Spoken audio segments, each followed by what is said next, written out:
Saviez-vous que les pays occidentaux peuvent décider de créer des famines en Afrique d'un seul clic du doigt? Est-ce que vous le saviez?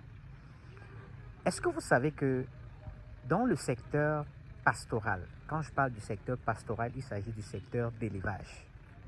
Est-ce que vous saviez que dans le secteur pastoral, tout ce que nous utilisons dans la production des espèces animales reste jusqu'aujourd'hui importé? Est-ce que vous saviez que le tourteau de soja qui est incorporé dans l'aliment des animaux est importé? Ça vient d'ailleurs. Quand je parle de tourteau de soja, je parle des déchets de soja. Quand on prend le soja, on va extraire de l'huile et les déchets sont utilisés pour alimenter les sujets. Est-ce que vous saviez que le son, quand on parle de son de blé ici, il s'agit une fois de plus des déchets de blé. Quand on a extrait le blé, cette coque qui reste, c'est elle qui est écrasée et qui est incorporée à pratiquement 40% dans l'aliment de nos animaux. Vous le saviez? Est-ce que vous savez que de plus en plus, on importe le maïs? Oui, on importe le maïs de l'étranger. On importe le maïs. Est-ce que vous saviez qu'on importe le tourteau de coton? Est-ce que vous saviez qu'on importe le tourteau de palmiste, c'est-à-dire les déchets de palmiste? Bref, tout ce qui est utilisé dans la fabrication de l'aliment pour nos animaux est importé. C'est importé. C'est incroyable tout simplement.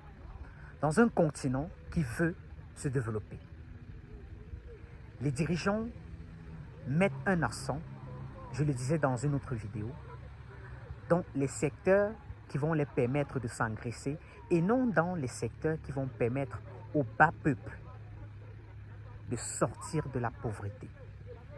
Oui, parce qu'aujourd'hui, plus de 60% de la population africaine vit essentiellement des activités agro-pastorales.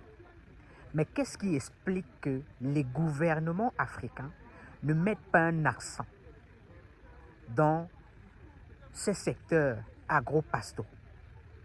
Le secteur lapin, puisque je suis l'un des spécialistes dans le secteur lapin en Afrique aujourd'hui, au Cameroun plus spécifiquement, peut nourrir, je vais dire, peut créer des milliers, des centaines de milliers d'emplois. Je parle uniquement du secteur lapin, mais on n'en parle pas. On n'en parle pas. Pourtant, c'est l'un des secteurs les plus rentables qui permettrait de créer suffisamment de la richesse, qui permettrait de créer suffisamment des emplois, qui permettrait de nourrir des milliers, des millions de familles, je veux dire, en Afrique.